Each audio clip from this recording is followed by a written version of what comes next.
নমস্কাৰ, আপোনালোকে চাবলৈ লৈছে অসম 24x7 আৰু এই মুহূৰ্তত লৈ আহিছোঁ কেইবাটাও গুৰুত্বপূৰ্ণ খবৰ। এনেদৰে নিতৌ খবৰসমূহ পাই থাকিবলৈ আমাৰ চেনেলটোক ছাবস্ক্ৰাইব কৰিব নাপাহৰিব। আজিৰ প্ৰথমটো গুৰুত্বপূৰ্ণ খবৰ হৈছে হায়াৰ ছেকেণ্ডেৰী পৰীক্ষাৰ্থী কেশৱ কোঁৱৰৰ মৃতদেহ উদ্ধাৰ।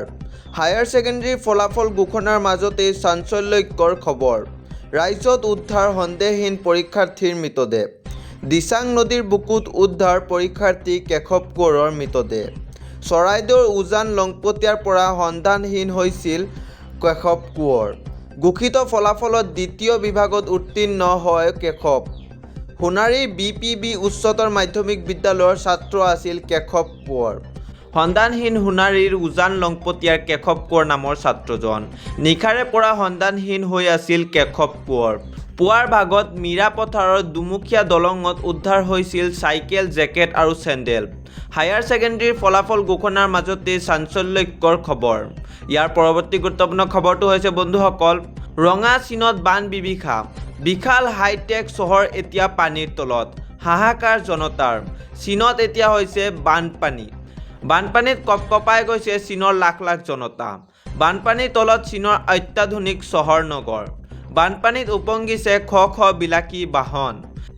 চীনৰ ৱাংচিং কিম্বু চহৰ এতিয়া পানীৰ তলত। মহাসাগৰত পৰিণত হৈছে চীনৰ বিভিন্ন প্ৰান্তৰ ৰাজপথ। 8 ঘণ্টাতে 362 মিলিমিটাৰ পৰ্যন্ত বৰষুণ হৈছে চীনত। শ শ বিদ্যালয় কাৰ্যালয় বন্ধ হৈ পৰিছে বানপানীৰ বাবে। 2026 বৰ্ষৰ প্ৰথমটো বানৰ কবলত চীনৰ বিভিন্ন প্ৰান্ত। ইয়াৰ পৰৱৰ্তী গুৰুত্বপূৰ্ণ খবৰটো হৈছে বন্ধুসকল, পশ্চিমবংগৰ পৰা আহি পৰিছে এটা ডাঙৰ খবৰ।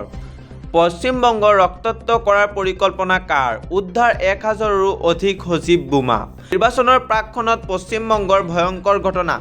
উদ্ধাৰ 1000ৰো অধিক সজীৱ বোমা। নিৰ্বাচনলৈ 24 ঘণ্টা বাকী থকাৰ অৱস্থাতে উদ্ধাৰ বোমাখিনি। TMCৰ কৰ্মী ৰফিকুল ইছলামৰ বাসগৃহত উদ্ধাৰ বোমাখিনি। পশ্চিমবংগৰ বানগ্ৰহত এই ভয়ংকৰ ঘটনা। তাৎক্ষণিকভাৱে বোমা জব্দৰ নিৰ্দেশ নিৰ্বাচন আয়োগৰ। ইয়াৰ পৰৱৰ্তী গুৰুত্বপূৰ্ণ খবৰটো হৈছে বন্ধুসকল, ন্যায় নাপায় নেকি জুবিন গাৰ্গে? জুবিনে সকলোতকৈ ঘৃণা কৰা মানুহজনে আছিল শ্যামকানু মহন্ত। ন্যায় নাপায় জুবিন গাৰ্গে। শ্যামকানুৰ পত্নী অনিতাৰ কথা সন্দেহ হৈছে। বিজয়ীৰ দৰে হাঁহি মাৰি ফুৰিছে অনিতা ডেকা এতিয়া। সেই হাঁহিটো আজিও বাজি আছে সকলোৰে কাণত। জুবিনে সকলোতকৈ ঘৃণা কৰা মানুহজনে আছিল শ্যামকানু।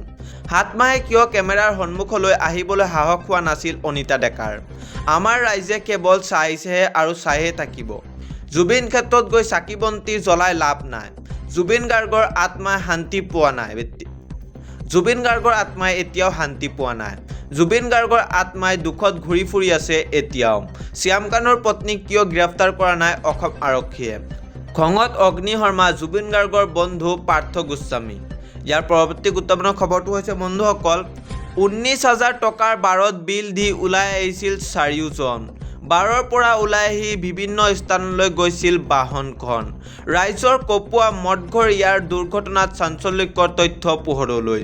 উৰে নিশা বাৰত চলিছিল 3 যুৱতীৰ সৈতে শ্বামিমৰ পাৰ্টি।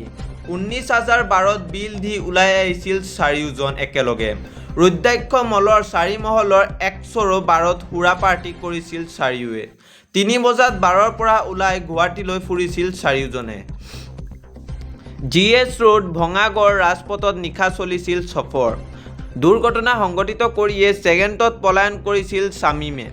ৰাজ্য কঁপোৱা মদঘৰ ইয়াৰ দুৰ্ঘটনাত চাঞ্চল্যকৰ তথ্য পোহৰলৈ।